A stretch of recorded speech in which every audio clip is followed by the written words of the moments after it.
Hi guys, it's Awesome Tiger, and I'm back with a new recipe. It's called homemade cheese bread. All you need is cheese and bread. What kind of cheese?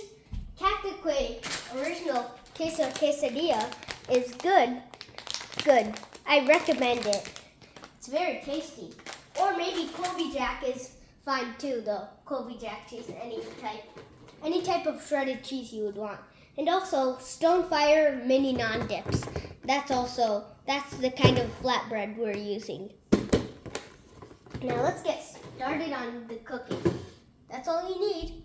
It's just 2 ingredients, remember. I'm not even lying. It's that simple. Cheese bread equals cheese bread. Now let's get started. First, heat it up on medium heat. That's good already. It got preheated, but it got too hot for a second.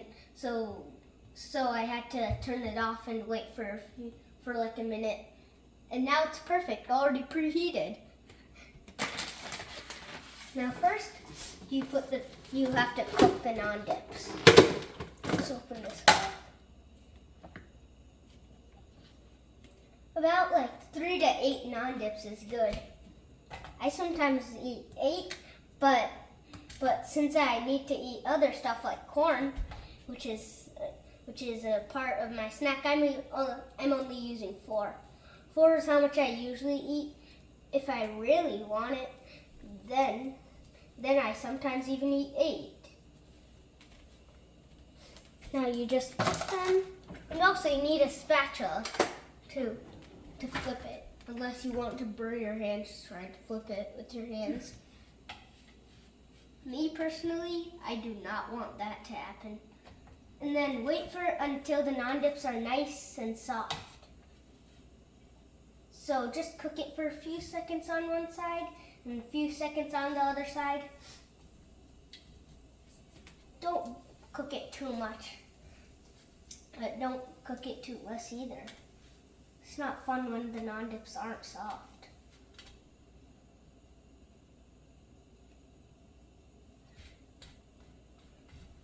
I think that's good. Now you shape the non-dips into some sort of sequence, like this.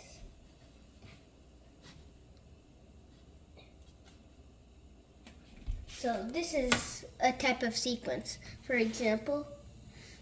And then you put your spatula away. And also close the non-dips box. And then you get out your cheese. And then don't just sprinkle it on the non-dips. You have to sprinkle it everywhere around it too. Look at this.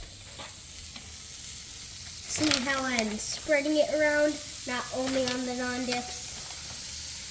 It's good to do that. Then you have some crispy cheese to eat at the end, and then it'll have kind of a connection between all of them. And put lots and lots of cheese. More cheese, the better. But don't put too much cheese.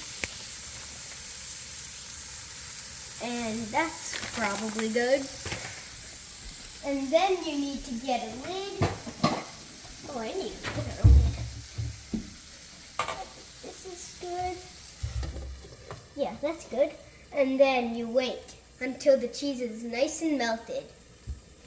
Remember, don't just keep it on medium heat. Switch it to about like medium through low, like in between. And then you just wait for like a few minutes until the cheese is melted. Check every once in a while. Okay, now I'm going to check again. Ooh, that looks amazing. I think that's good for sure. And then the nice part about this cheese bread is, even if you put the cheese on the floor, it doesn't exactly stick to the pan if you cook it enough. It just comes along with it. It connects very well. You just have to touch it at all underneath. Ooh, it's pouring out. And then you put it in a plate. Ooh. Now, for the final step, eat. Eat. Fill yourself. And then I'm going to break this apart. First, I'm just going to try the crispy cheese.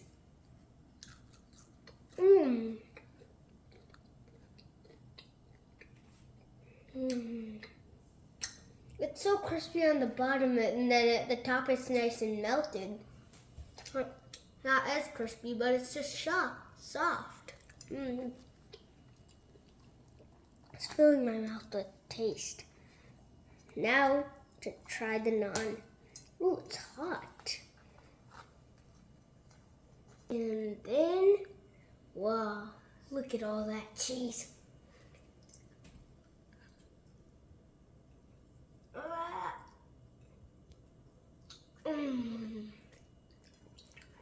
That's just the cheese. Now let's try the bread. Wait, no, there's still more crispy cheese.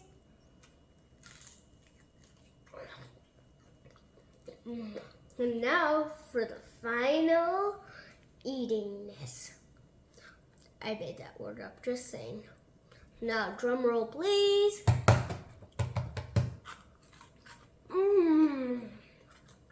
It's crispy on the bottom.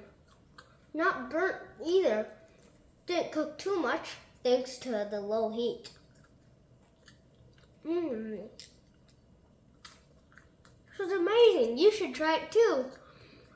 Now, if you really like this video, like, subscribe, and turn on your notifications. Bye!